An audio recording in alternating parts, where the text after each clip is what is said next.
up, everybody? Welcome to another episode of Super Gamer Boys. I'm your host, Colonel and Dad, Garrett Morlang. In here in the virtual studio with me is the king of video games and elite game publisher, Adrian Holmes. What's up, Adrian? Man, that has a nice ring to it. Elite game publisher. For those of you who are not hip, we had a fantasy league, a fantasy critic league in the which we should do again Discord. this year. We should do it again this year. It was fun. And basically it's fantasy sports, but you're picking games instead of players to play for you. And let's just say if you want to know who has a good eye for talent, come and see me. Okay? I picked them. I picked all the gems and bangers this year. Went crazy. Yeah, it was all right. I think it's rigged, but you know. Okay. Yeah, Adrian won that. And then we did our backlog challenge as well. Chaz Cheeto won that one. Ran away with it, dude. I need to reach out to him because I think he won something substantial. Which now, how does it work for me? Isn't that a conflict of interest that I won the fantasy league? There was no prize for fantasy league. I looked back in the history and there was you technically made me do all that work for fantasy league and I don't even get a coffee. I already have a coffee mug, but still we can change it this year, but technically last year was like a beta. Like it was a test, like just to see. And you know what? I played the beta like it was the final code. I could have swore we decided like there would be a prize, but I went back through the history, every instance where we talked about the Critics League, and not once do we ever talk about the prize. But for the back catalog, kind of why can't I think of the name of it? What is it called? What? Backlog challenge. That's what it's called. Jeez, I was like, I can't think of the word. Oh, the backlog challenge. No, we definitely discussed. I'm pretty sure it's like a $100 gift card or something like that. So that's great. No, congratulations to Chaz Cheeto. Absolutely, man. That was $100 eShop I tried card my best to the shop of his choice: PSN, Xbox, Nintendo, Steam, etc. So the runner-up wins an SGB merch package, so I can send you some merch, Adrian, if you want. That's I'm part of the thing already, though. But do you have our merch? Yes, I have a lot of it actually. Oh, you do? Okay, well. I have a t-shirt, I have a mug, I have stickers, I have prototypes and stuff that we tried to do. That's true. Yeah, which we still need to work on that. We need to dial it in. The prototypes came out okay. There's a couple things that need to be fixed, but then, yeah, like we got the prototypes and we're like, The material that was the biggest issue. Yeah, the material kind of sucked. The designs were great. It's just the material was, oh boy. Yeah, I guess a little peek behind the curtain. We tried to do something that was an all over print. And the problem is if you want to do like just a standard, basically if you want the types of products that we're already putting out, you get really high quality products. Like the print's pretty decent and the material's really soft. Like I love my crew neck. I talk about it all the time. sgbstore.com. Go pick one up. Mm-hmm. But if you want to do all over print, for some reason they can't, because like what you want, there was one design that you wanted to like kind of go across like down an arm or something like that, or was it across all the way across the chest? I don't know. There was something where you wanted it to go. There was a crew neck that I did that had our logo on it that went all the way up. That's the all one the way up to the shoulder. Yeah. Over the shoulder. It was kind of like it was going off the shirt, and it exactly. And the problem is they can't do that with a normal like hoodie material, t-shirt material. They have to use this weird like polyester like sport material, but it's not comfortable. It's like itchy. It's not comfortable. Scratchy. And I'm tight. Like, this is not nice. Like I don't think we should. You look like a sausage casing. Yeah, that too. I think the size is like. Because my other my pullover is a large and it fits fine. I got a large of this one. I'm like, oh. This is tight. This is not a large. This is not okay. I am like pushing this shirt to its limit. Absolutely. So, yeah. So if you want some good merch, we got good stuff up there right now. sgbstore.com. Yeah, otherwise, that we do, beta or we do test out our merch first before we go to send it out there to the store. So you can know you're getting good stuff if you're picking up some of our merch. Although actually there's one thing we haven't tested, and because I was around Christmas time, I'm like, I wonder what new products they've added to, because we use a website that they offer products and you can put your design on it, kind of thing. And they had like a dad cap, and I was like, sure, why not? So I just made a black dad cap with our logo on it. That's new in the store. I haven't actually tested it, so maybe I should test it. It is live now, so anyone could buy it if you want, like just a black dad cap with our logo in the middle of it. You better hope that comes out right if you never got one. Yeah. People are gonna be like, how come the logo's on the back of the hat? What's going on here? Well, if you get one you don't like it, don't take it up with us. Take it up with the company that prints it, because that's all. Our name is on it. We're partly we designed it. Technically, returns and everything goes through Spring. It's all it's Spring's problem, not our problem. Spring is gonna come to us with their handout and be like, hey, you're messing up our stuff here. What's the deal? No, the design's on the right side. I'm not an idiot. I know how to use a computer. The design is on the front. I'm not saying you are. I'm just saying we tried this before and stuff didn't come out the way that we thought it was. That's all. Yeah. But this is, so supposedly it's like, it's actually not embossed, but what's the word? Like it's stitched. Supposedly it's like a cool, like stitched design, like of our logo, which seems pretty So high they can end. stitch a hat, but a regular print on a shirt's just too much. Impossible. Got it. Got it. Actually, our resident t-shirt expert, Sir Prince-A-Lot, would probably know a lot about this. We should ask him, be like, is it really that hard to do all over print on stuff? It probably not, can you just do it for us? Can you just at least make us some prototypes so we can show them off and be like, hey, would y'all want something like this? Right. You know? Even if we had just, exactly, a prototype, and then we could do like pre-orders, because we definitely cannot afford to pay for stuff like that up front. But like if people would be into like some sick merch, that would be awesome. All right. Well, there we go. There's all the shop talk for this week. I'm sorry, dude. I'm just, man. No, we were just talking about it a little bit ago, and 2024, man. I was coming in when we were first setting up the call. I said I was gonna come in here. I was gonna tell you I'm fired up for this year. And then before I could even tell you, you were like, bro, I'm fired up for this year. And I said, yes. We are meeting that energy. I'm ready to go for this year, dude. On the same page, same wavelength, Adrian and I, right now, we are ready to just blow Super Gamer Boys up this year. So we're going to need your help. We're going to need your help, especially because we're independent now. Formerly part of a podcast network, and we decided to kind of part ways with them. So yeah, we're on our own, which means we would very, very much appreciate it more than ever if you would so kindly just share this podcast with everyone you know. Share them the YouTube link. If they like to watch videos, send them the YouTube link. If they like to listen to stuff on the go while they're working out, whatever, send them the podcast link, which is going to be a new link actually. Well, wherever you can find it, just search for Super Gamer Boys, you can find it. But we've not only left the network, but we've also we're part of a new hosting site. Everything's new. 2024 Super Gamer Boys is brand new all around. All the front end, back end. Well, the front end hasn't changed a lot, but the back end for sure has changed. We got the little new Mario Brothers sticker on top of it. Yeah, there you go. So yeah, with that though, like tell everyone you know, share it. Go to, I don't know. I know on Facebook you can do that, but on Twitter and Instagram, can you invite people to like pages? Like, I'm not sure. I don't know if that's a thing, but just share our page to all of your friends. Tell everybody. Go to our page and just be like, hey, go follow them, go listen to them, go check them out. Because we could very much use the help, because we're looking to blow this thing up this year, and we're on our own more than ever. Yep. So the help is appreciated.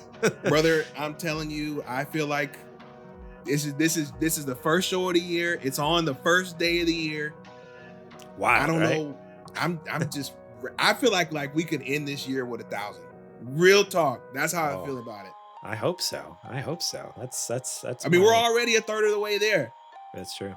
Yeah. If we can hit 1,000, dude, we could be making money off this. And shoot, who are you telling? Maybe this becomes our job. That would be cool. It ain't even about the money. It's just the fact that we get to even talk about this. But could you imagine? I'm not saying that we can't do anything anymore. This is our year, man. You gotta put it out there. You gotta put it in the atmosphere. You know what I'm saying? This is our year. We are making it happen, man. You heard it here first. This is our year. We're doing it. We're going to E3, boys. We're going on. Oh wait, shoot. We were supposed to go, but there's no E3 anymore. There's no Dang E3 it. anymore. Oh man, well, that's another thing that happened while we were gone. Dang it. So yeah, tell everyone you know about us. We'd very much appreciate that. But Let's get into it here. Today, we're going to be talking about how Bobby Kotick is finally gone. Good riddance! Woo! Christopher Judge won't voice young Kratos, and Tekken 8's colorblind filter is whack. But first, let's give a quick shout out to our Patreon producers, Bumble Smash and Kajima01, and our super gamer sponsors, Julie Bates and Mama Mare. If you want to be awesome just like those folks, head over to patreon.com/supergamerboys. Supports over there starting at just $1 a month. That's right, $1. You get episodes early and ad-free, such as this show. You get the Patreon exclusive Super Later Boys. You get previous seasons of Super Gamer Book Club. Everything. Oh, you get previous episodes of everything, all ad-free as well. You don't have to listen to the ads. You don't have to listen to me ramble about Patreon later on the show, all that. So think about supporting us over there. Not only do you get stuff, but it helps out the channel tremendously. Helps us to fund all the cool stuff that we're hoping to do here in 2024. We got some big ideas. We got show ideas. We got shorts ideas. We got, I don't know. We got ideas. We got ideas. So we're amped up and ready to go for 2024. So support us on Patreon if you want to be, if you want to help us out with all that. We're going to talk more about our Patreon later on the show, but here at the top, January 1st, 2024, I want to give a huge shout out to Jack Sriracha and Yate and DJ Trooz, all for allowing us to use their music. We're so thankful to have some incredible artists that allow us to use their tunes here. So if you enjoy it here in the background, show them some love and support as well. Links will be in the show description on YouTube and the podcast apps. Go find them on Spotify, Apple Music, wherever you can find music. Do a search for DJ Trooz, Jack Sriracha, Yate, whoever. Show them some love. They make some good stuff. All right. Well, this is a time where normally we would check the mail, except apparently on holiday PTO. Yeah. So technically, yeah, they still had the day off. It is New Year's Day. Some people, right. Not everyone got New Year's Day off. The Super Gamer Bot did. It was part of the deal to get them back on the show. They asked for more PTO, so we had to acquiesce. I'm not upset about it because they do their part. So yeah, next week they'll be so back. with that though, I thought this would be enough fun opportunity because it slipped both of our minds, or at least my mind. It slipped my mind because last year was kind of a heck of a year just altogether. We didn't do a game of the year talk at all.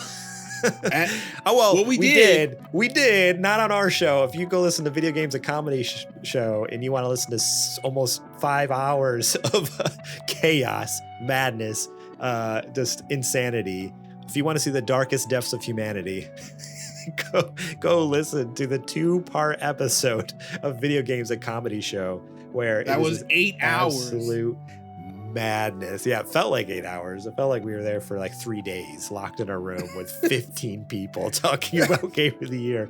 If you don't come up with a Game of the Year, we're gonna kill all of you. That's what if the scenario. Don't get me wrong. That's the thing. It's like I know when we talk about it, it sounds like we were like gun against our head, like it was terrible. But honestly, like it was hilarious and it was so much fun. But also, I only talk about it like that for the bit. No, I had a great time. In the moment, though, it was like, wow, what is happening right now? Like, if you just want absolute chaos, go check it out. Video Games, a Comedy show. Both parts are up now. If you want to hear our Game of the Year with I can't believe it. I can't believe. I could tell them what the Game of the Year was, but you gotta go. You. It's so unbelievable how it shook out. All right. So, anyways, without further ado, then Adrian. So yeah, my thought is, what is your Game of the Year, and then what are some honorable mentions instead of like numbering stuff or ranking things? Like, let's just be like, what's the one game that is like your top Game of the Year, and then everything else that's like right there behind it. Give like maybe like 2 or 3 honorable mentions.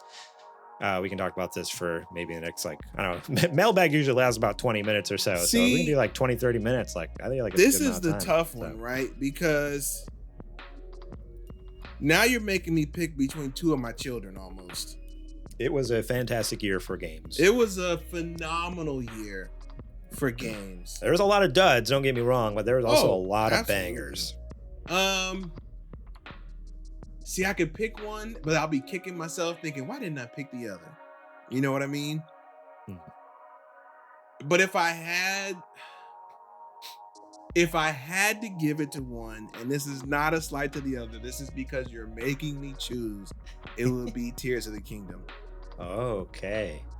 But on the flip side, it would be Mario Wonder. Those two met and exceeded every expectation that I had of them. But Tears of the Kingdom was just...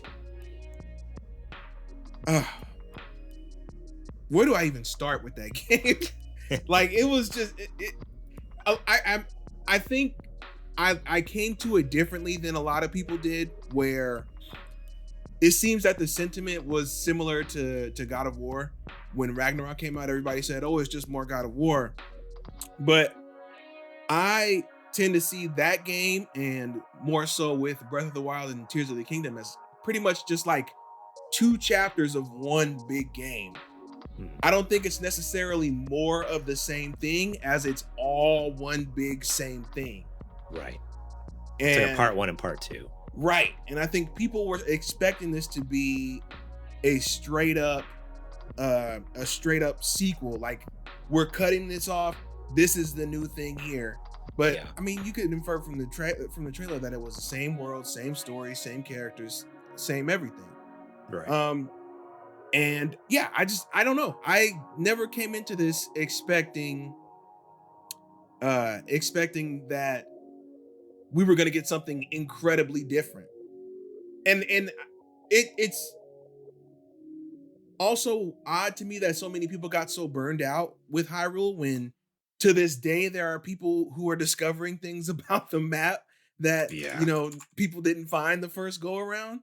So yeah, I don't know. I loved that they took what seemed to be impossible to improve on with such a great game like Breath of the Wild, and they did.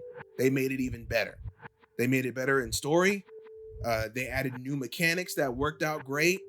And I don't know. I just feel like I couldn't have asked for a better companion game to this one, to Breath of the Wild, than Tears of the Kingdom. Yeah. On the other side of the coin with Mario Wonder, I was excited about that from the get-go as well.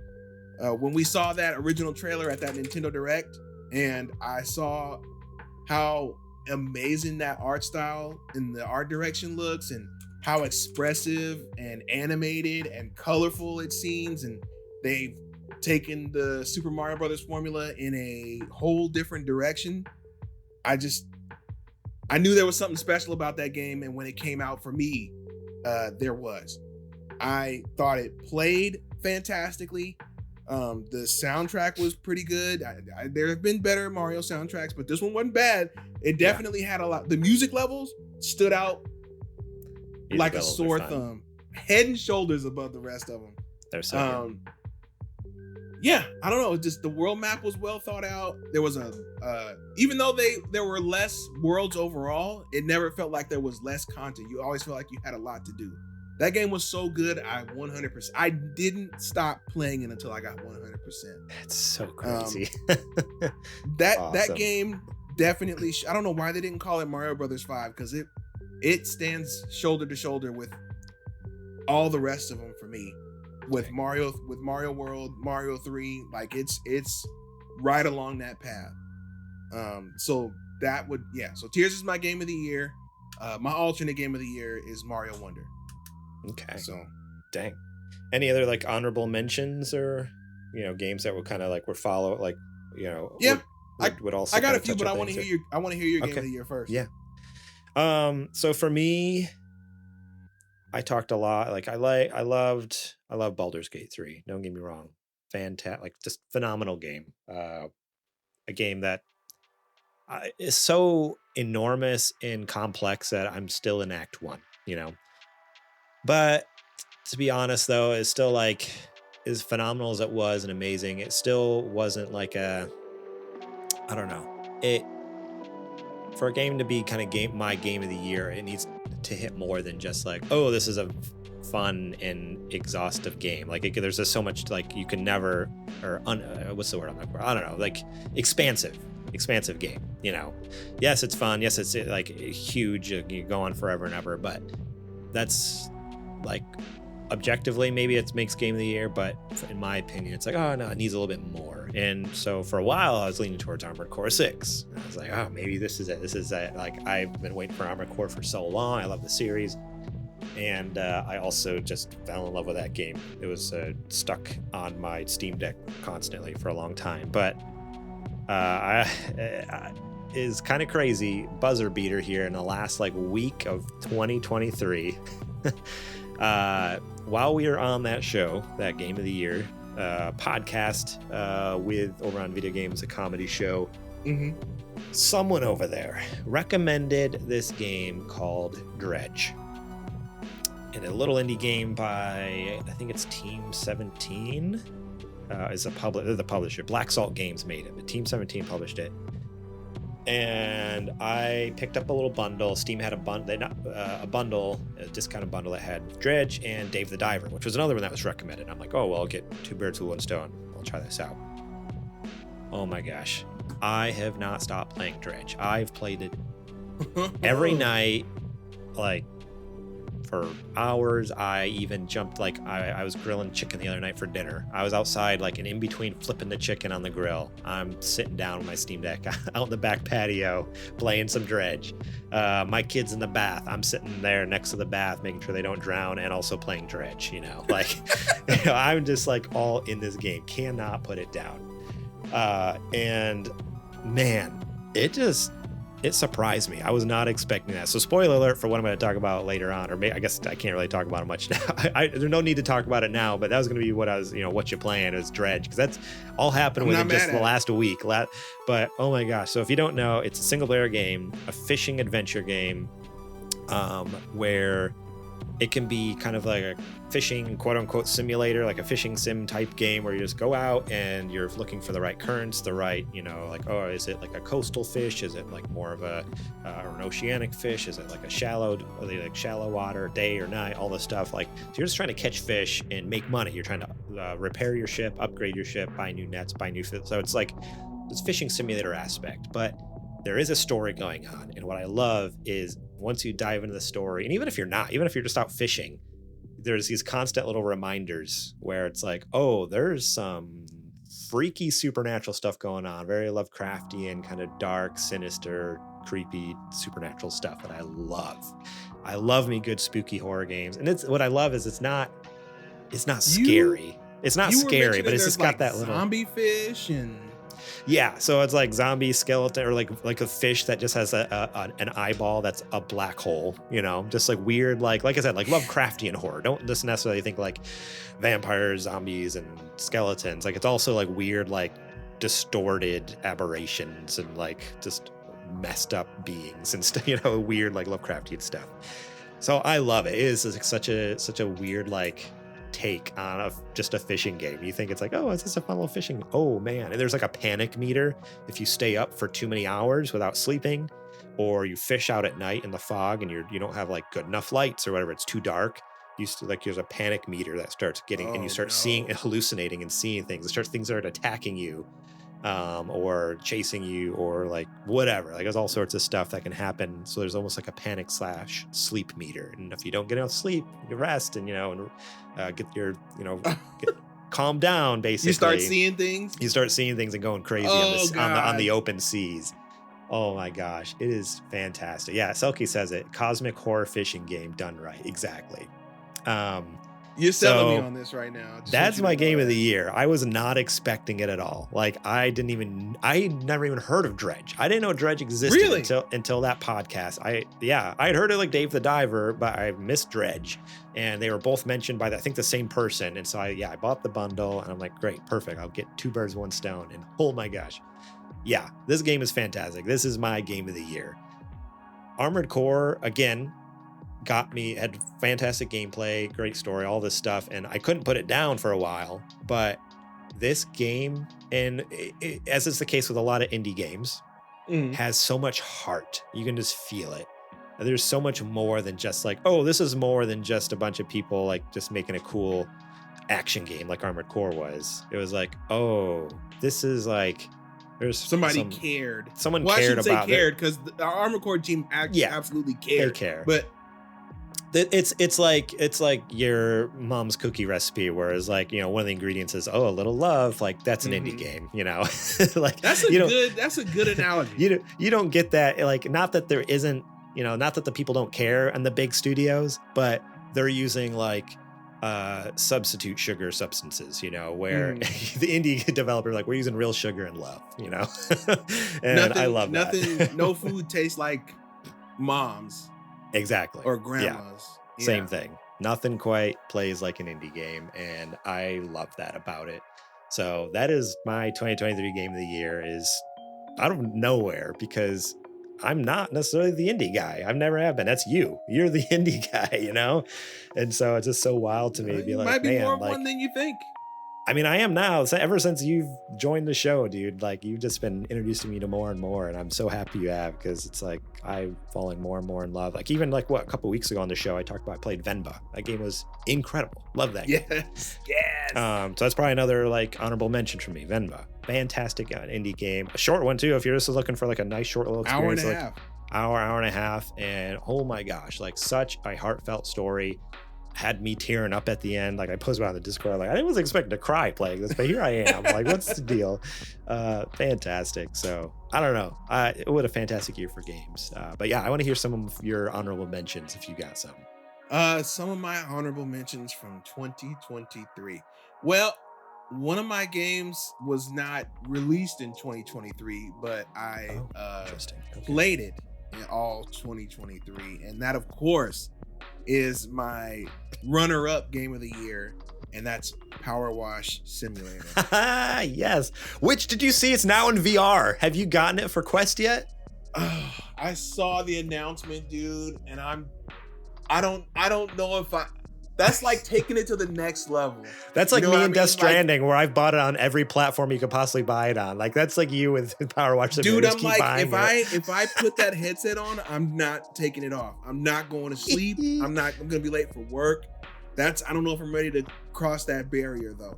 But I did mention to that team, and I should follow up on that there's no reason why this game shouldn't be on phones and on Macs with Apple Silicon at this point, because if they're running Village, you know, RE Village, they could run Power Wash Simulator no problem. So I don't know what the holdup is. I would love to have Power Wash Simulator on my phone.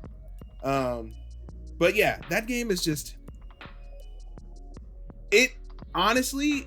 I feel like it helped me get through a lot of 2023. Like, 2023 was just it was a heck of a year for me. Yeah. You know, lost a job, was doing a whole lot of looking, and, you know, things were kind of looking hairy scary for a while. And, you know, whenever I wanted to just kind of disconnect and turn off and just recharge, I would throw on Power Wash Simulator and just wash. You know what I mean? I didn't have to worry about anything else except just getting the fire station clean, or I don't want to spoil some of the later levels because they're actually really fun when you come up on them, but like Lara Croft's mansion, you know, things like that, or Bikini Bottom. But yeah, that game was a really good comfort game for me, but as a game, it was really well executed too. There was a lot for you to do. You definitely get your money's worth. I don't remember how long it took me exactly to beat it, but it was, I want to say, at least 20 something hours of just. Yeah, I feel like on How Long to Beat, because I have the How Long to Beat app on my Steam Deck. So whenever I fire up a game, and I think it's like 25 to 30 hours. Like, it is a good chunk of change to, you know, to finish that game. You got to put a lot of effort, but that goes to show, like, for the cost, because it's only like a $30 game, $20-$30. Like, you get almost 30 hours worth of content plus all the DLC they put out, most of it free. Like, right. And crazy. And the DLC of it is only like $6-7. Yeah, the one that they do charge for, but a lot of them, like, it is give away for free, which is awesome. So yeah, game's killer. So much fun. Another one I want to shout out, because I was late to this console generation, but it absolutely probably would have been my game of the year for that year, that I played, was Ratchet and Clank: A Rift Apart. Ooh, yeah. Ratchet and Clank has always been good games, but I feel like the PS4 one, that was the one right before this, and kind now this one, or whatever. It's just taking that series to the next level, dude. Yeah. there was a clip that I posted on Twitter, I think, when I first started playing it, and I didn't know that the PS5 records your mic when you record like a gameplay clip. Yeah. And I think there Whenever was you like do clips and trophies that record your mic. yeah, I always have my mic and muted. the first time when I started going through dimensions and I was hopping through dimensions, because you could do that with, you know, now that the consoles have an SSD. Yeah. And I just remember, like, I don't remember exactly what it was, but it was like some gleeful sound just jumped out of me, and you could hear it in the recording. And man, that game is just, it's a masterclass in like animation. The models look incredible. When people say, "Oh, this game looks like it could be animated," no, this game looks like it could be an animated movie. Yeah, with how good the models look and how good the animation is. I don't know how Insomniac did this and Miles at the same time. They are wizards over there, because both of those games look phenomenal. Yeah. But yeah, I absolutely loved Platinum Rift Apart. I hope, well, I guess we know now, unfortunately, that they do have another one in the works. I didn't want to find out about it that way, but I'm glad that there is another one coming. But yeah, I love this game top to bottom. I think I don't know what people gave it, but it is very, very close to a 10 for me. Yeah, that would be one for me. To bring it back to 2023, Hi-Fi Rush at the beginning of the year. Yeah, baby. Was so good. Shadow dropped on Game Pass, and oh my gosh, like, from the people who known for making what's that horror game? Evil Within and Evil Within 2, and they're just like, hey, check out this awesome rhythm action game. You want to do something that's the complete opposite of that? That's like the most like lighthearted, cutesy, like just incredible characters, colorful, upbeat, and like, heck yeah. What a amazing game. That was such a fun. I remember like we were so like impressed by the trailer. Mm-hmm. We changed what the Super Gamer Book Club episode was going to be that month. We're like, we're changing it. Whatever it was before, cancel it. Like it's Hi-Fi Rush now. That's what we're talking about. Finish this game. We're talking about it. And dude, that was so much fun. Very good game. And just like such a good soundtrack, and like, and not necessarily that there's like, you know, I could name all the tracks on the soundtrack, but I mean, the whole game is based around music. So of course it's all going to just be audibly just wonderful. Like just listening through, it's like, there's never a moment where I'm like, all right, I'm sick of this song, or this is really annoying. No, like from whether you played with the licensed music or you turned on streamer mode and played with like the original music, or you in just like even like the world music, like every world the had soundtrack different. Fit that game perfectly. Yeah. It is just like they did such a good job with like every level had a little distinct, you know, music based off of what the theme of the level was. Like, oh, is there fire? Is there lava? Then it's going to be this. Is there, you know, a bunch of machinery in a factory or whatever? Then it's going to be this. And it's like fit the theme really well. Mm-hmm. Loved it. That game was so good. And the art style was awesome too. Like such a fun, like comic booky feeling kind of game. I love it. I really love the characters too. Like when the game was over, I was kind of sad because I feel like I was saying goodbye to some friends of mine. And we didn't even, you know, the game wasn't even that long, but that's how good, like, those characters, you know, kind of band together and you felt like you were part of the group. And when they took off in the truck, I was like, well, I guess I'll see you guys later. I hadn't felt like that about a cast of characters since the end of Persona 4. When your character leaves to go back home and you leave all your friends and your friends are like tearing up like it's a tearful goodbye, but it's a good goodbye, right? Yeah. And man, you just... I felt like I was leaving some pals, you know, like I was going home and they live here, I live somewhere else. That's a testament to the game. So good. Love it. I love video games. Video games are so awesome, dude. Cool, you know? One more that I have that you are probably going to be surprised by. But as I've been able to sit with it more, I've grown to appreciate it more. Okay. This is another one that I played this year. I don't think it came out this year. So for me, it is a 2023 game. And that was Inscription. Oh, That game is so wonderful, and I'm so excited for the next game from the developer. Like, they announced the Game Awards. I'm like, yes, give me more. It made me want to play through Inscription again because that game was so phenomenal. I loved that you finally played it. Begrudgingly. It took you a bit. You were like fighting it for a little bit. You're like, I'm done. You were ready to throw it away. I had such a roller coaster love-hate relationship with this game, man. I don't know what it was that was irking me so bad about it in the beginning. And then I came around, and then something else would happen and be like, I knew this game sucked. And then I would come back and be like, this game rules. And yeah. I think I don't know if I've ever had a game that made me feel that way about it. So hot and cold. Right. And I feel like I appreciate it for that, because it challenged me as a player, and very few games actually, like, games are hard, you know what I mean? And you can find your way around it most of the time. But this game as a concept, and I've of course played card games before, that's not a big deal, but like just the game itself, and then the world and the rules around it, I think it forced me to think about it in a totally different way, because it was you said, it was an escape room. It became like a pseudo RPG, and then just all these different things that were happening. And it's like the camera just keeps zooming back, and it just like keeps going. It's like I don't know if you've seen on like Instagram Reels or TikToks or whatever. There was like a new trend a few weeks ago where it's all AI generated, but it just like keeps zooming out, and it zooms out forever, and the AI just keeps generating new images, and it's like by the time it gets to the end, it's completely different than the beginning. That's Inscription. Like, it just keeps zooming back, and you're just like, when's this gonna end? Like, what is happening? And it's just like this wild, just like trip. And like by the time you get to the end, you're like, this is not where we started. But not where we started. What a ride! What a ride! Yeah, and then even when I got to the ending, I'm not gonna say what happens because I want people to play it, but play it, please.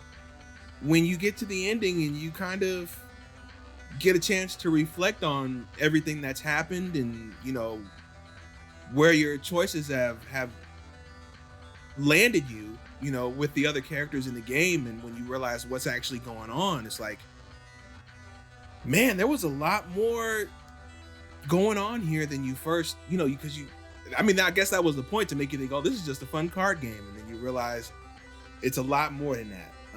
So as I was able to sit and kind of ponder with it, and you know, listen to a couple different perspectives on it, I've come to appreciate that game a lot more. Good. And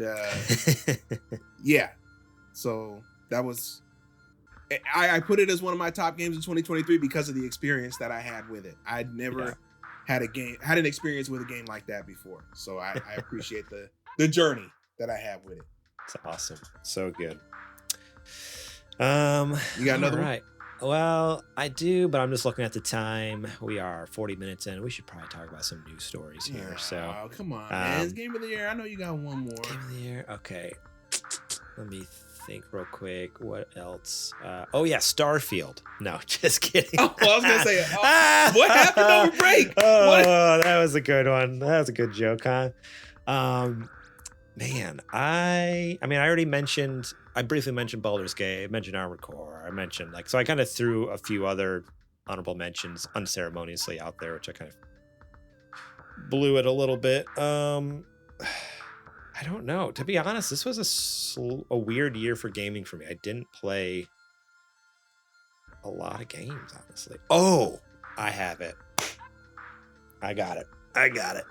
Salky's, are you in the chat? Salky's got to be in the chat. I hope he's in the chat. Party Animals. That's right. Ooh. 2023. Finally, Party Animals was given to the people. And oh my gosh. I wish we would play more of it. It was like for the first couple weeks, everyone was in and playing the crap out of it. And then I was very much like, let's play Party Animals. And then everyone else has kind of moved on. And I was like, dang it. Like, not everyone, a lot of people though. And it's more fun with a lot of people. So that's the bummer thing. It's like, yeah, I could play with one or two other people, but it's not as fun as having 8 people causing a ruckus, causing chaos all together. But Party Animals, a game that we all thought was fake. We thought was just like Chinese spyware, you know, that we installed back in 2020, not unknowingly, you know. It was because it was like the random beta test came out of a game we've never heard of before, blew our minds, and then just went off the grid for 3 years, and then just came back. And it was like, what is happening? And they had to finish making it, you know. I guess it seemed pretty finished in the demo, to be completely honest. Like they could have very much shipped it, and probably people would have been. Maybe something happened where they had to sit on it. I don't know. Yeah, who knows? Who even knows? But anyways, yeah, that game is incredible. Like I had some weird, like it had a rough start in some senses. Like people were upset about certain features and whatnot. But from my experience, that game was near perfect. Like for fun, just like playing with buds online, quick little like just if you just want some chaos in your life for a little bit. If you want to yell at your friends, curse at your friends, play that game. It is so much fun. It's so much fun. It's Gang Beast, but with cute furry animals and some really fun maps. Amazing maps, some really fun game modes. Even the sports mode, they have like some sports. Try to play like football or like soccer and stuff like that, but it's like with the floppy, like doughy animals. It's like, absolutely amazing. So if anyone out there is still playing Party Animals, let me know, because I am dying to play it. It's been too long. I miss it so much. But I still can't even believe that came out this year. I totally forgot about it until I was just like going through the Rolodex. I'm like, oh yeah, that game that we have been waiting for 3 years for, just dying for, finally came out. Love it. Yeah, Selkie says it best. Selkie says it best here. Beat the hell out of your buddies dressed as adorable animals. Top tier. Yep. Games are awesome, man. Games are good. Games are cool, you know? That's not even all of mine, but games are awesome. Yeah, this year was phenomenal. There were so many good games. Like we could do a whole episode. We could just scrap the 3 news stories. Screw it. Like we got to talk about at least one of them. There's one we have to talk about. The other 2 we can cut. Yeah. All right. Well, with that, then I think it's now time for the nerdy nudes. Let me shake this holiday rust off. Woo! It's now time for the nerdy nudes. I still love that Discord cuts you out. So me, the stream, we don't get to hear that. But later on, when I'm editing it, I get to listen to it in all of its glory and through the recording, and it's going to be phenomenal. So if you want to hear the full version of that, make sure to support us on Patreon to get it early, or you got to wait till Wednesday to hear Adrian's wonderful nerdy nudes there. Selkie says, oh, but I know the glory that is Adrian being 9 octaves higher. Bro, shout out to the chat, man. First show back this year, and chat is active and popping off. I appreciate we were saying before the show we were fired up for 2024, and having so many people in the chat right now, like talking, real talk. Thank you so much. Like I am like amped up. We're going for a 3-hour show tonight, dude. Like I am like ready. Let's keep going. Wait a minute. I got work in the morning. Hold on. Okay. All right. Yeah, me too.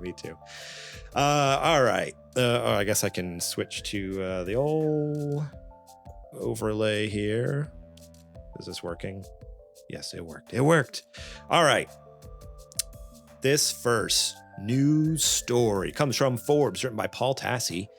Bobby Kotick blamed for ignoring inevitable Overwatch 2 review bombing. So a little context, because this headline is going to be like, what? Okay, this is random. Really, the headline should read something like, the Bobby Kotick's gone. He's finally out of there. The losers left the building. Actually, Selkie says it best in the chat, so I'm going to quote him. And if you're live, you get to hear this. Otherwise, probably going to get bleeped out here because we like to keep our podcast generally family friendly. But bye, Bobby Kotick, you stink. That he is. That he is. That. So, I mean, he's worse than that. But like you said, we're trying to keep it family friendly because it's like that part in Toy Story. You know what he's saying? The word I'm searching for, I can't say because there's preschool toys present. But same thought process. Yeah, so there you go. If you want the uncensored version, support us on Patreon. Kajoma, all my homies hate Bobby Kotick. Well, yeah, he's 100%. A sleazy scumbag. Get out of here. Bobby, anyways, yeah, so that's the new story. He's officially gone. He's out of there. Play the crowd. Play the crowd. I need the right. Here we go. He's gone, baby. He's out of here, baby. Let's go. Get him out of here. He's out. See ya. All right. Bobby Kotick blamed. Oh, anyways, but yeah, with him leaving, pretty much immediately, Twitter was filled with all former and current Blizzard Activision employees just roasting him. It was like the roast of Bobby Kotick. Yet, and people were already dunking on him. Like in their office, they're like firing up Twitter. Like they're watching him walk out the door. They're like, all right, so I gotta share this story. It just turned into the roast of Bobby Kotick, except he didn't get any sort of, clap back. He just had to take it. He left and that's it. It was great. So there was a bunch of stories and people elaborating on stories we already knew bits and pieces of, but just hearing more. There was something about apparently the office. They tried to buy an industrial donut machine for the office for some reason with a break room. There was people elaborating on, very sadly, his statement in an all hands meeting, telling someone to, that he's going to kill him or something like that, or to tell them to go kill themselves, like horrible things that like HR should have been on top of probably, but who knows. Oh yeah, covering up for all the weirdos, the weirdo execs who were, harassing people. Yeah. He was probably the one that orchestrated that internal, what was it? Not an audit, but like an internal investigation. An internal investigation? You mean you're going to have the people who are doing it investigate the company? Yeah, no wonder they didn't find anything. Exactly. Did you do it? No, I didn't do it. Well, did you do it? No, I didn't do it. Well, I guess nobody did anything. Nobody did it. Nobody did anything here. God. Wild.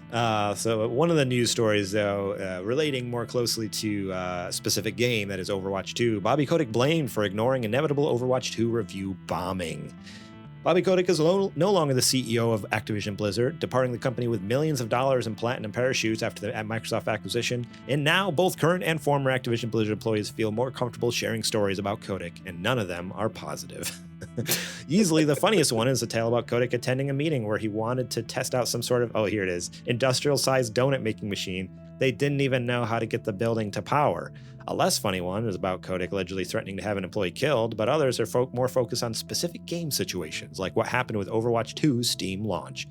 Former Blizzard employee Andy Belfort took to Twitter to share a now widely circulated story about how Kotick directly ignored pleas from teams about what they knew was going to happen with Overwatch 2's Steam launch.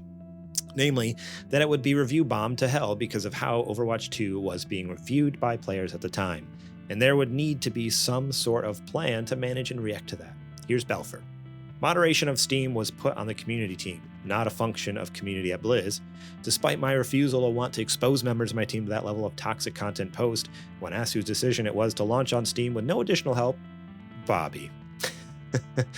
Belfort concludes that player worker experience meant nothing to C-suite and the executive leadership. It was all about the quarter's earning call. And you can see the results of what happened in that specific situation. Overwatch 2 is the second worst reviewed Steam game of all time, with just a 15% of its 230,215 votes being positive, and an expected reaction to the update to the game, which many believe to be little more than a glorified patch to make it free to play. While Overwatch has survived, it clearly was damaging to both the game and the team working on it. And according to those who were there, that was due to Kotick. And this is just one story. When you type in Bobby Kotick leaving, and in the news, like go to Google, click the news tab, type that in, there is about like 30 different, there's hundreds of articles, but from just in the first page, there's like 30 different articles, and they're all about different games and different decisions. It's just nonstop. And the root of the problem for every one of them was Bobby Kotick. And so, yeah, people are happy to not be underneath his leadership anymore. Now they are under Phil Spencer, who is a much more jovial and generally benevolent, common sense having, honest, and a much better boss from what we can tell. I was gonna say, at least that's what we perceive. Yeah, at least the perception. There hasn't been too many negative stories on him yet. But how out of touch do you have to be? I'm thinking about the Bobby stories. How out of touch do you have to be to just think, oh, we'll get a Krispy Kreme sized donut machine and we'll just bring it to the office party? Like, right? He didn't even think about the fact that no regular person would have ever thought to bring something that big, right? Somebody might have bought maybe like a little skillet or a little frying pan with some oil and fried some donuts that way. No, he is so obscenely wealthy that he doesn't even think about. He's thinking about, well, how can I make the most donuts in the most amount of time, in the least amount of time? He's even thinking about recreation as a business opportunity. Like, dude, we're just making little mini donuts. We're making video games. Right. we're making video games here, dude. Like, why are we building a Krispy Kreme in the break room? Like, what's going on? And he's like, what? You don't have I have one at my house. like Richie Rich. He had the McDonald's. I have a Krispy Kreme inside my house. That's amazing. Everybody doesn't have that? Prick. Yeah. I just don't understand where his head was at. Like, it was just so far up his butt. He just couldn't see the sensibility in anything, like from stuff like that to even decisions he made on the different video games, like game after game where like bad decisions came from him, and he would just bypass people. He'd be like, I know, like, the director said this, or a producer said this or this, but you know what, like, I'm Bobby Kotick and I say this, and if you do it, I'll kill you. Like, I'm gonna hire an assassin to murder you. And it's like, I wouldn't be surprised if that's why we got that stupid Diablo mobile game. If that's why Diablo 4 fell off so bad, because they had to monetize it so bad. So many stupid decisions, I feel like, are probably as a result of his leadership and him not understanding how game development actually works. They're just more so looking at it as a transaction. Yeah, it sounded like just like a dictatorship over there with, it was horrendous. So we're happy he's gone. Excited to see what they can do now in hopefully some better working conditions.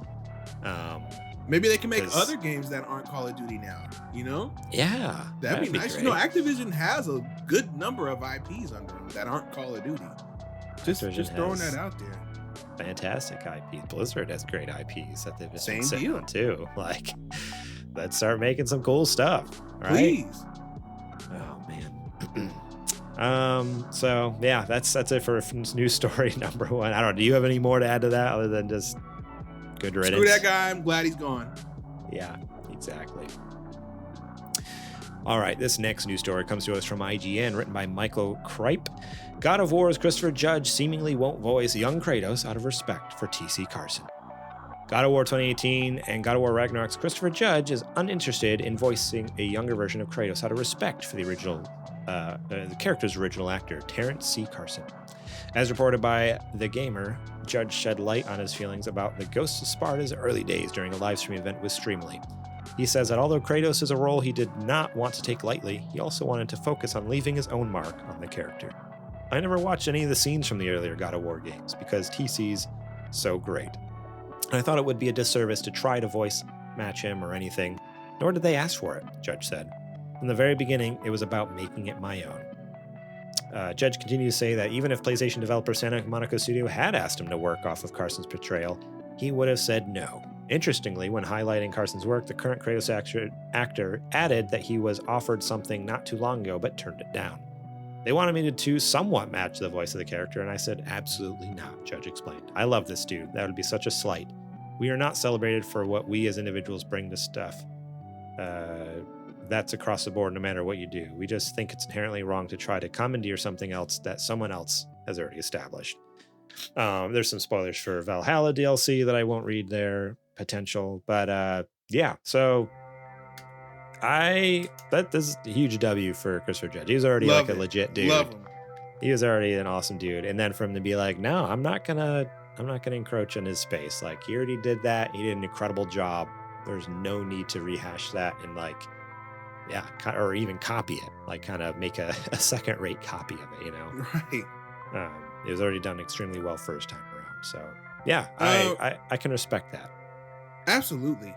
Yeah, I never, I mean, of course it's a different person, so it sounds different, but it never took me out of, this is one of the rare new castings that it never took me out of, this isn't the same character anymore. Because of the new perspective and how much time has passed for Kratos, it felt like this is that same character, but he's had, you know, in the terms of, I guess, godhood, he's had millennia to think about and mature, and he's also experienced different perspectives as far as relationships, right? He's had another wife who's made him think about life differently. So who's to say his voice couldn't change with age? You know? Yeah. And I think both of them have done a dynamite job. And I know people love to say, oh, Kratos in the old games, he was just mad guy all the time. That honestly is so reductive of the first 3 God of War games and the PSP games, because there was a lot going on around Kratos, and they absolutely fleshed him out, especially in the PSP games. You got to see a lot more of his introspective side, and kind of like how he was dealing with the situation. And, you know, there was one game that even focused on his relationship with his brother that, you know, because nobody played those games, that they didn't really get to see that Kratos actually, yes, he was upset, but at the same time, he was made a slave and made to kill his own family. It's absolutely warranted. I would be that upset if somebody made me do that. So why is it not okay for him to do that? Right. You know, but I say that to say TC's performance was excellent. Those games are great. And I think Christopher Judge is also doing a fantastic job. I do think, and I do have, and that's one of my qualms with Santa Monica. We don't know exactly how it happened, but apparently they didn't even tell TC that he was being recasted. They didn't even let him come and like re-audition for it, because they said, oh, he's gonna be too small. I said, what do you mean he's gonna be too small? We just had last year, Lady Dimitrescu is 8 feet tall. Her actress isn't 8 feet tall. They just sized up the model. Why couldn't we have done that with TC? If you wanted a different perspective on the character, that's one thing, but at least tell the guy before you just recast him. Right. Because that's what he had said in the interview. He said they didn't even tell me they were recasting. They didn't even give me a chance to come in. Yeah. And I know you were trying to keep spoilers for the Valhalla DLC, which is totally fine. We can do that, but I don't know how to say it. I guess we kind of, you know, breadcrumb trailed our way into it, because we're talking about 2 different voice actors here. Yeah. It's not crazy, okay? So there's a part where Kratos encounters his younger self. That's all I'll say about it, okay? Yeah. Now, that would have been a perfect opportunity for them to reach out to TC and have him come in and let Judge's Kratos have a conversation with his younger self as TC. Yeah. They didn't do it.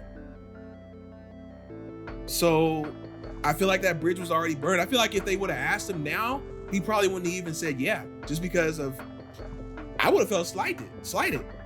You know, like how, oh my God, your Metal Gear boy. Oh, David Hayter.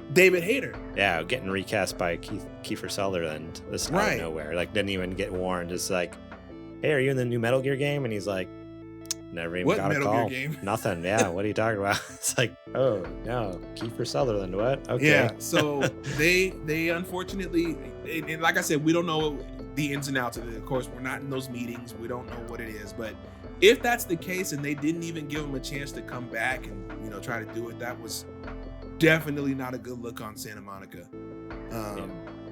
But to bring it back to the story, major props to Chris Judge. That shows a lot of integrity for him as a performer, and a lot of he gets a lot of cool points from me because he shows a lot of respect to other actors, and he doesn't want to encroach on their performances and wants to make his own mark. So I'm all about it. Sorry, I started laughing. I saw Yogurt Archangel in the chat. It says, what? LMFAO, tell me where you find these 8-foot tall female video game character models. I have huge bajongas. I need to book a ticket. Move over. I'm right there in the aisle seat, brother. Where are we going? Oh, no. Where are we going? Oh, man. So good. Oh, man. Where does Resident Evil Village take place? Isn't it somewhere over in Europe? I think it's in Europe because those big Victorian European castles. The Amazon. Europe, he says the Amazon. I think... No, not the Amazon. We're looking for Amazonians. Right. Oh my gosh. Yeah. All right. Let's move on to this next news story here. Last news story, written by Grant Stoner over at IGN. Tekken 8 colorblind filter is causing vertigo and migraines for disabled players. A recently revealed colorblind filter for Tekken 8 is negatively impacting disabled players with issues like nausea and migraines, while accessibility tools like colorblind options help to differentiate important on-screen information like opponents and their health bars. This setting is preventing some disabled individuals from viewing matches altogether. Twitter user SJS Getterall shared a 38-second clip of a brief match with the filter activated, stating, "Why is no one talking about the colorblind accessibility of Tekken 8? Literally no game has done this." The video showcased a match with the background stylized after an uncolored comic panel. The fighter on the left is defined by vertical black lines that consistently move, and their opponent on the right is defined by horizontal black lines that follow the same movement with the player. Currently, the video has over 9 million views. Members of the disabled community took to social media platform to voice their concerns. Game accessibility lead at EA, Morgan Baker, posted, "Please stop tagging me in the Tekken 8 colorblind stripe filters. It's already induced an aura migraine for me, and I can't afford to get another one right now, or worse. Appreciate y'all." Accessibility consultant and advocate Ian Hamilton echoed Baker's statement, encouraging other Twitter users to stop sharing the video to prevent harming others. In reply to his post, Hamilton discussed the overall problems of colorblind filters, stating, "If you have achromatopsia, then you're sensitive to brightness and contrast. Filters aren't how to approach color blindness in general. The other filters have issues too. The tritanopia, I don't know how to pronounce these right. Tritanopia one changed everything to green and purple, which isn't helpful for tritanopia. Other Twitter users expressed their concerns as well. User One Winged Bard stated, "Terrible migraine since I saw that. Crap, can't even sleep because of the pain." Accessibility and DEI consultant Tarja Porca Canturi posted, "Stripe filter gave me instant vertigo just from a 2 to 3 second clip that I accidentally saw. It's hazardous."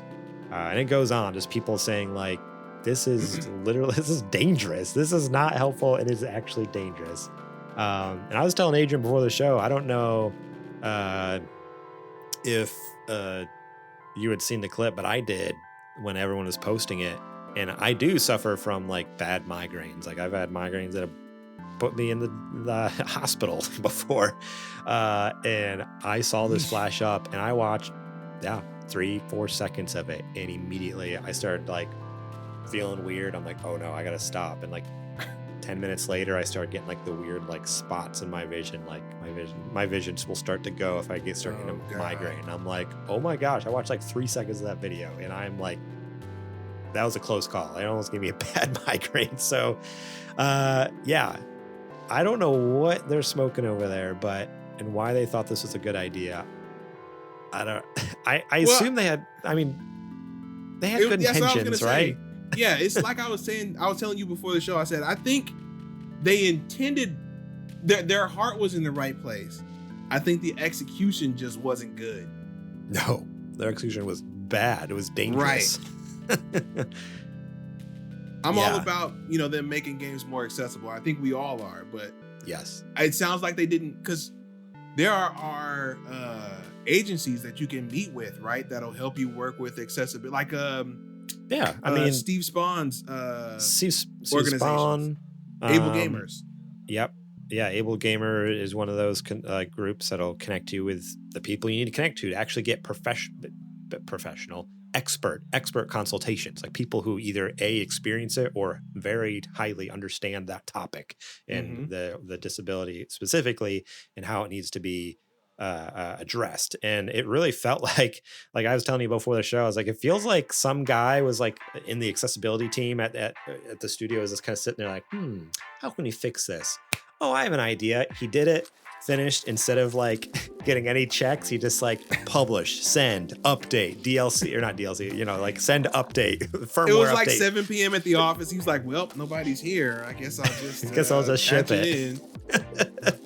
It's like, whoa, how do you not think at all that maybe I should consult a professional on this, consult an expert, someone who knows about this and how this works. Like, absolutely wild how that got through the cracks. But did you, I think I asked you before the show, I can't remember what you said. Did you actually see the clip at all or no? Yeah, I saw a little bit of it. And I don't, as far as I know anyway, suffer from, getting disoriented from stuff like that. But it was definitely visually confusing. It was a lot to look at, so I could see. That's the other thing. It's not even for someone like, generally a lot of those colorblind, like a lot of the visual accessibility features, I've tinkered with some on different games, and in most cases, like you turn stuff on, and even for myself who I don't have specific disabilities in those areas, like with vision and stuff like that, none of those things ever take away from the game or ruin the game. Like there's a lot of cases, even it's like, oh, that's actually kind of a handy little, like if I'm in a hard section, like I'll use this, it'll make it a little bit easier for me or whatnot, like stuff like that. This was one that was straight up like, I don't see any way how this could ever be a positive anywhere. Like it wasn't helpful for me. How could it ever be helpful for anyone else? Like, I don't know. Absolutely wild. Yeah. They'll fix it in time, I'm sure. Especially now that they've gotten all this, critique and all that to go in and fix it. So I wouldn't be surprised. Yeah, I mean, this story, when was the story? From the 29th, so it was a couple days ago. It was Friday. So I hope by now they're already working on a patch to like even just to turn it off.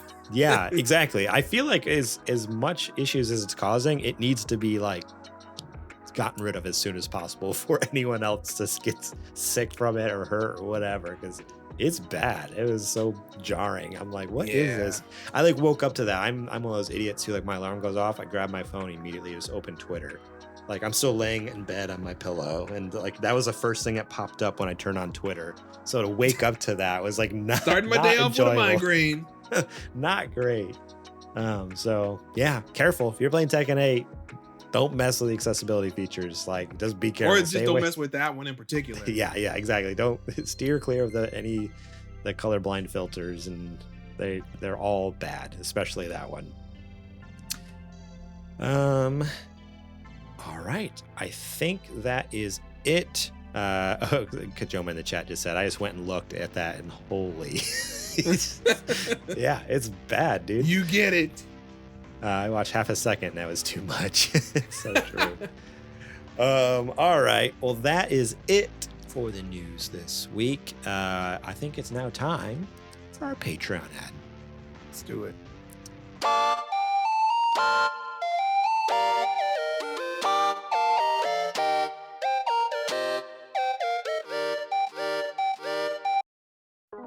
All right, this is the part of the show where I tell you to go over to patreon.com/supergamerboys and support us over there, starting at just $1 a month. That's right, $1. And you can get episodes early and ad-free, such as this show, as well as Super Later Boys, and you can get ad-free versions of Super Gamer Book Club, which, by the way, 2024, we're going to catch up with Super Later Boys. We're talking about that too. We're like, hey, we need to actually start putting some of those out. So we got plans. 2024 is our year. 2023 sucked. I'm going to own up to that. That was a hard year. It was a hard year. We put out some killer content, the stuff we did put out.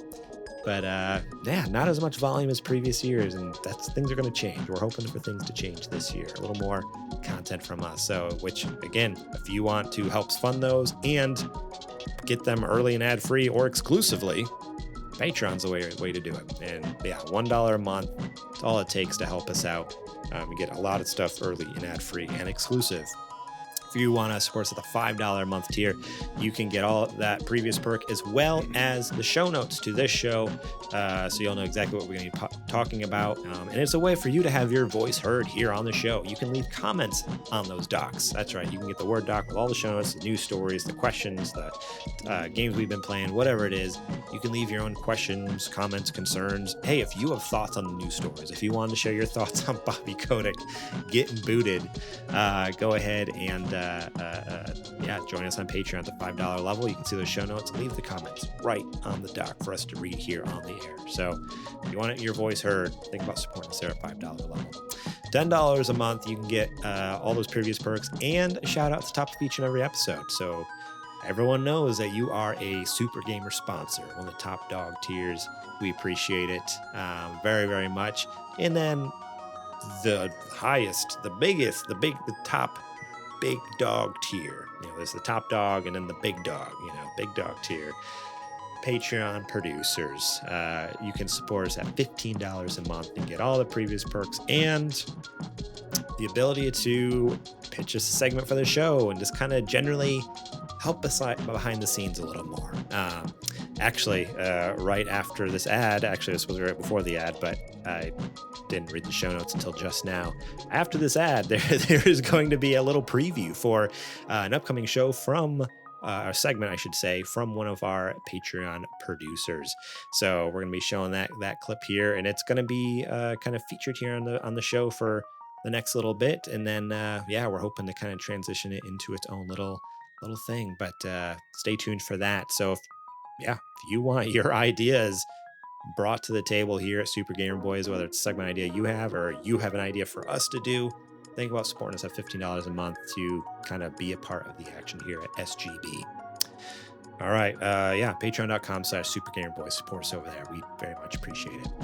Last but not least, let's just throw this quick one out there because it's getting to the beginning of the month. So hopefully a lot of you guys have a Prime Gaming sub. That's right. If you have Amazon Prime, you can link it to your Twitch account. You get one free sub each month. We would very much appreciate it if you use that one sub that cost you $0. Give it to us. You get $5 out of it. We very much appreciate that. And again, another way to support the channel, a free way for you. And we get a little bit of moolah out of it that we can help pay for some back end stuff, pay for equipment, pay for future shows, whatever it might be. So thank you for all who do give your subs to us, your Prime Gaming subs. We appreciate it. Or there's people who even give their good hard-earned cash. So twitch.tv/the Super Gamer Boys. Think about supporting us over there. We appreciate it. All right. Well, with that, I think it's now time to get back to the show.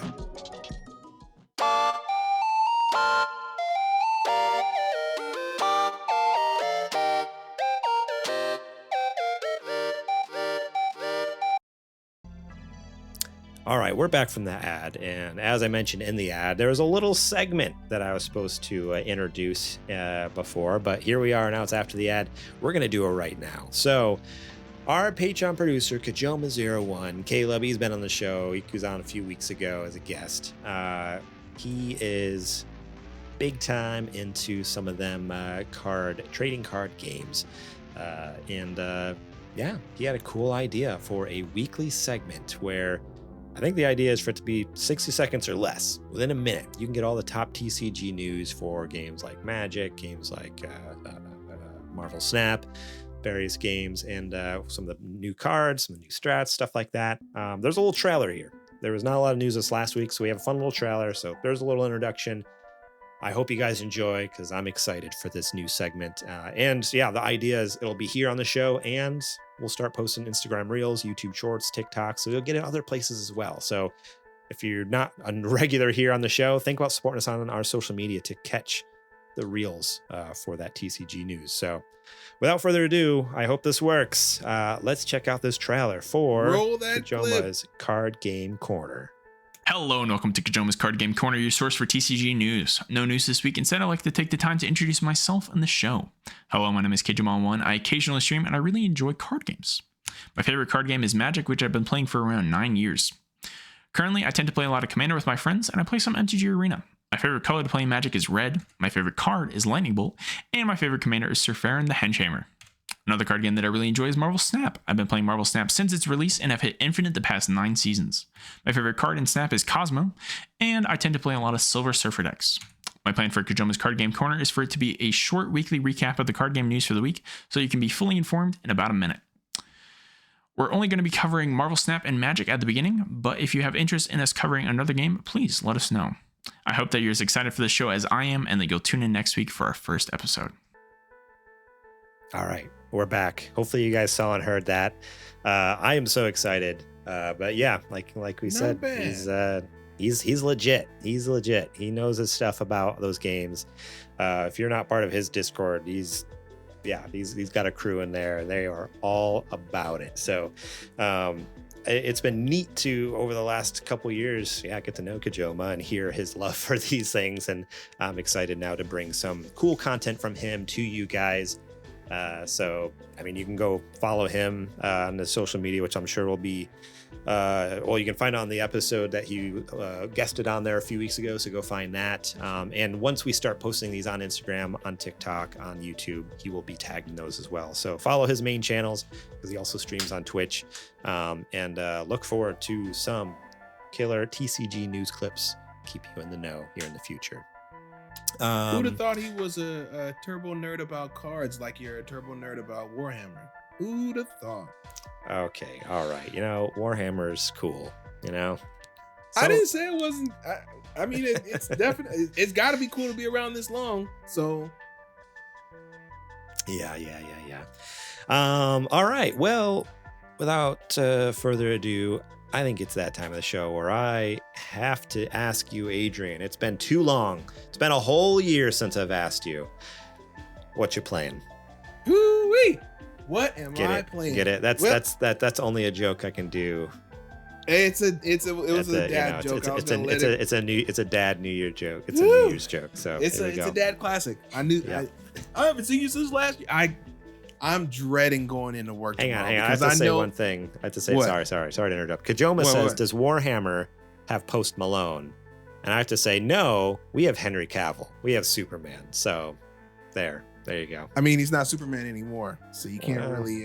He's Geralt. Oh no, wait, he's not Geralt anymore. We also have Rahul Kohli. Rahul Kohli is awesome too. He's also into it. So okay, Henry Cavill and Rahul Kohli. I'll give you that one. There you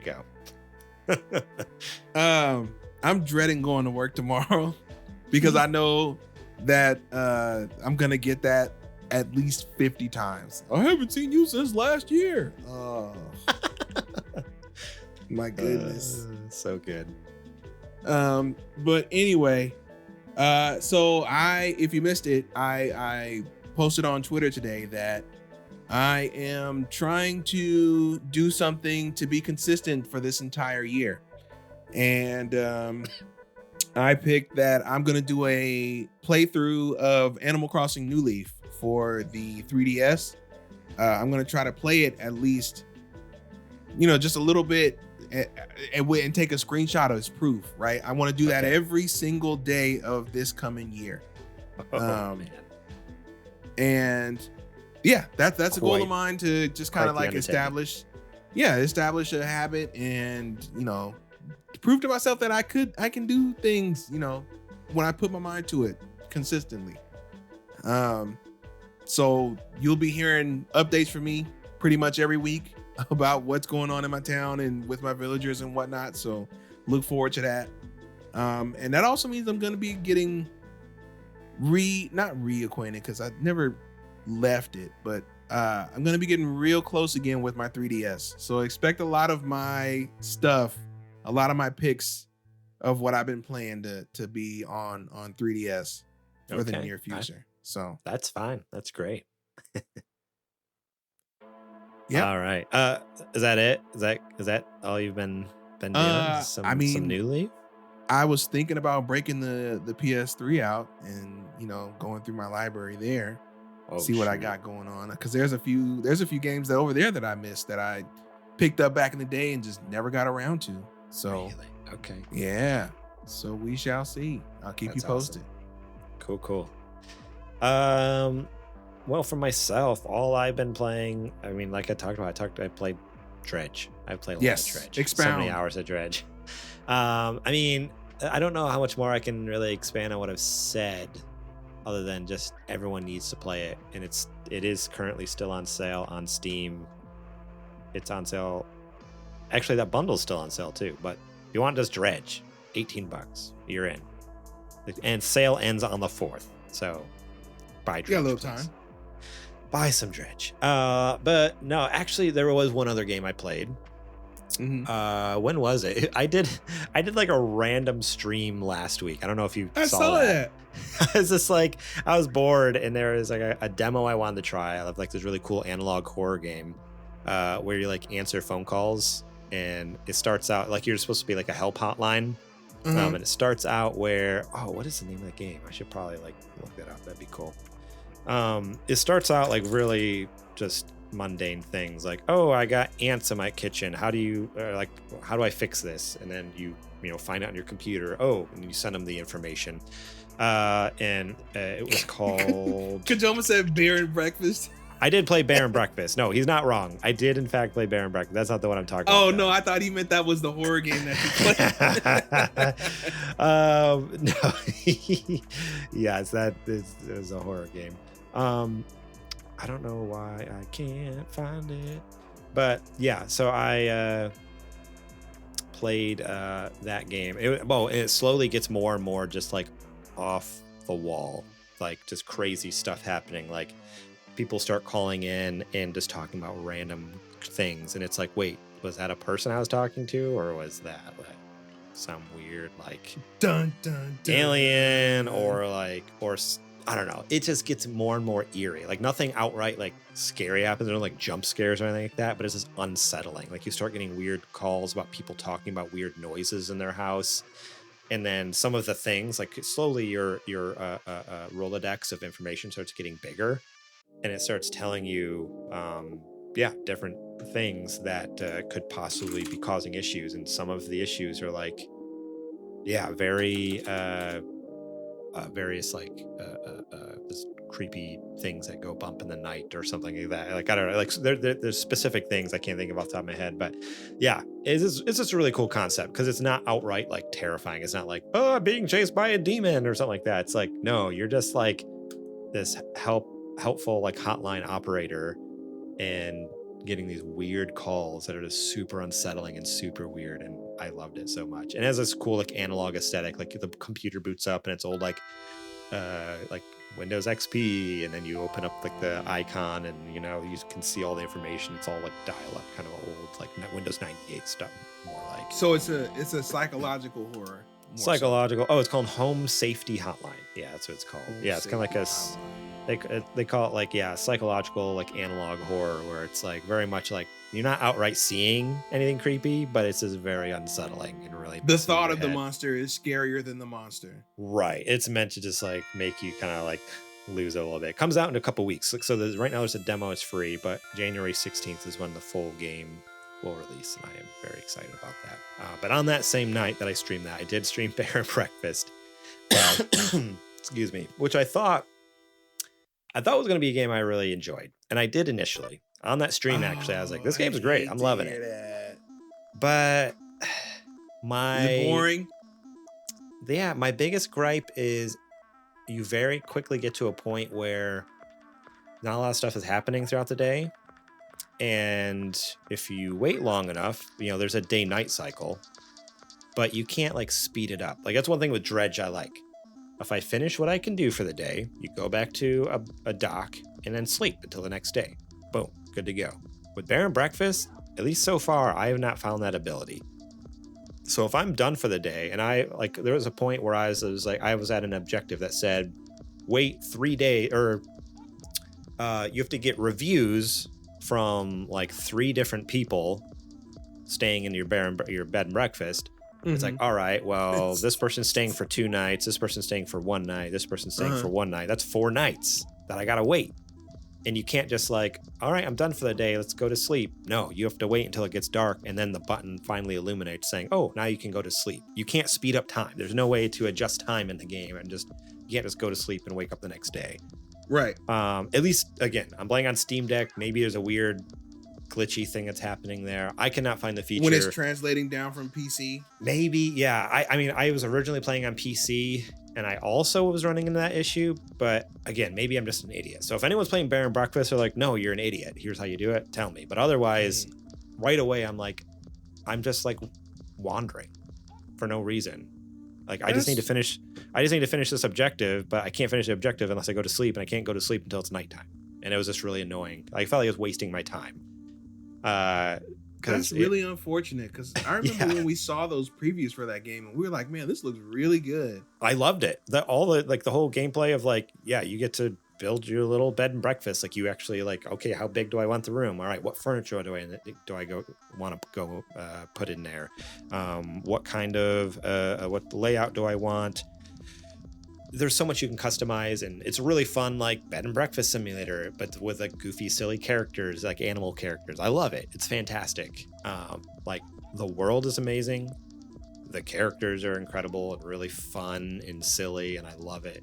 But the main gameplay mechanic immediately made it I'm bored, because in order to waste time, you just got to walk around the world that I've already explored, and I can't unlock anything new because I'm locked up by this one quest I got to finish that takes 4 days to complete, So yeah, it was kind of a bummer. Not 4 literal days, but 4 in-game days, which still takes all right, I gotta walk around for 20 minutes before it finally allows me to go to sleep or something. It's this is so stupid. Let me hit sleep right now. So that's why I switch over to Dredge. I'm gonna give Dredge a shot, and immediately I'm this is where I want to be at. This is where I want to be at. Yeah, this lets me if I want to skip time, all right, I go to bed, boom, 5 seconds, I'm wake up the next morning, I'm good to go. So it just keeps up on my pace a little better. This is the pace I'm looking for, which who knows, maybe I'm playing Bear and Breakfast wrong, but I don't know. I very quickly was nope, maybe not my game until I discover how to utilize that feature. Because again, maybe I'm missing it, but otherwise, it's a cool game. It's a great game. There's so much good about it. It's just that one thing drove me crazy. Well, keep me posted if you take a turn, you know, on that game, because it did look really interesting to me, and I would hate to hear that it didn't pan out like we thought it would. And I love the humor in it. It's a really funny game. The characters are great. It's a really fun story. But yeah, it's just that one gameplay thing. It's oh, why do you have to mess it up like that? Why did you have to ruin the game like that? With the one seemingly stupid thing. But all right, well, that is it for the show this week. Thank you all so much for listening. We appreciate each and every one of you. We are psyched about 2024. So look forward to all the cool stuff. And if you want to help us out, like we said at the top of the show, we are independent now. We are on our own, and we would appreciate it if you helped us out. Tell everyone you know about Super Gamer Boys. Post it on Instagram, on Twitter, on Facebook. Share it in your stories. Invite your friends on Facebook. That's what I love. I love on Facebook. Our Facebook group is the least active social media we have. But on Facebook, I love how it says on a page that you like, it says invite friends, and then there's literally a checkbox that says invite all. I want you all to go on. I want you all to go to Facebook and go to that and invite your grandma, your dog sitter, your aunts, your uncles. Just click your invite cousins, all. Don't worry about who's on it. Just send it. Your ex-girlfriend from high school. I don't care. Invite everyone. You never know. She might be oh, hey, I really like this podcast. Maybe your taste has improved. Maybe you're a better person. We should talk things out. And that'll be all thanks to us. Exactly. So wherever you can, invite people, have them join our social media, which is, at Super Gamer Boys, everywhere. Follow that, please. Share it with all your friends. Send them some links to watch our stuff. We'd very much appreciate that now more than ever. We'd also appreciate if you support us at patreon.com/supergamerboys. Again, now more than ever, we need some financial support because we're really hoping to blow this thing up, which means it'd be cool to be able to pay for just some of these future projects coming up, keep up with some of the behind the scene bills that we have. Also, people say it's good to pay for advertising. We've never done that, and maybe we should. I'm not opposed. Maybe it'd be good to have a budget to pay for ads once in a while. I don't know. We're building the plane while we're repairing the plane while it's in the air, kind of thing. We're out there on the wings with duct tape and baler twine, trying to keep this thing together. Not gonna be the last. And so, yeah, support us over on patreon.com/supergamerboys. We'd very much appreciate it. You can also support us over at sgpstore.com, where you can buy some sweet merch, like our pullover sweater, like our t-shirt, like our coffee mug, like stickers. Get it all over and there. dad The new dad hat that's not been tested, so buy at your own risk. I need to get one of those ASAP. I might do that after the show here. Get that ordered up, a demo of one of those. Rate and reviews where you can be appreciated. Actually, because we switched podcast host now, we are now hosted by Spotify. Apparently there's this new really cool Q&A feature. If you listen to our podcast on Spotify, you can actually like write questions and notes to us through the Spotify app. So if you have thoughts on the show or things or questions for the show, like not only can you write us through Discord, obviously, as you always can, but you can apparently interact with us on Spotify, which is cool. So go to Spotify and write us some messages. I don't know. Say nice things, please. Please do. Use Spotify, and everybody who interacts with us through Spotify, I'm going to go ahead and I'm going to write you down on my feds list, because that's who you are. You're one of the feds. All right. Only the feds and 15-year-olds use Spotify as a streaming service. Just want to put that out there. Adrian has this vendetta against Spotify for some reason.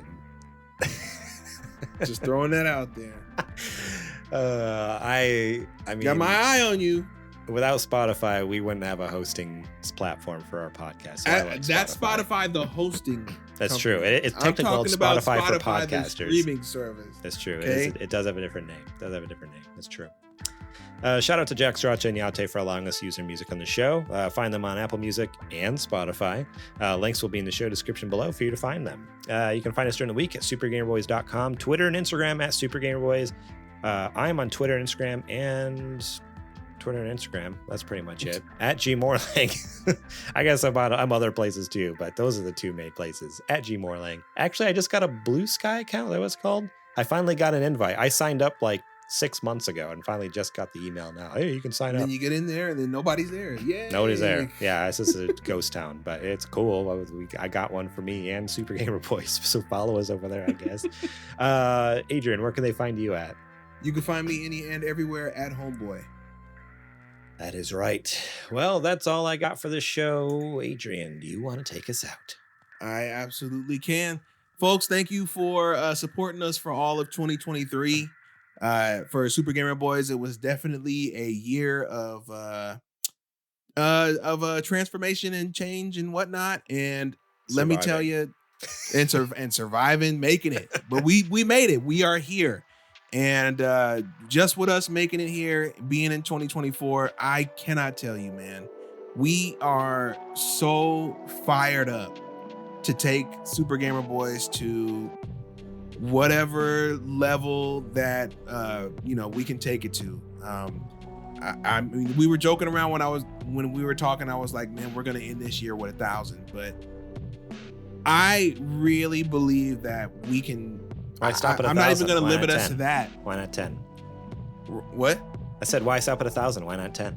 That's what I'm saying. I said I don't know where we could really take it with this. I mean, granted, it's always also not necessarily about the numbers, but just content wise and production wise, I really think that we can elevate this thing and bring it to more people who would want to see it. And I think that would be a consequence of us making better content. Like tonight was a great example. I feel like we were on fire. So I guess just continue to stick with us as we go through 2024. We got a lot of energy going into it. We got a lot of planning that is going into it. And we'll see you again real soon. And with that, we are the Super Gamer Boys. And we'll catch you on the flippity flop. 2024 is it, man. It's our year, man. We're doing it all the way.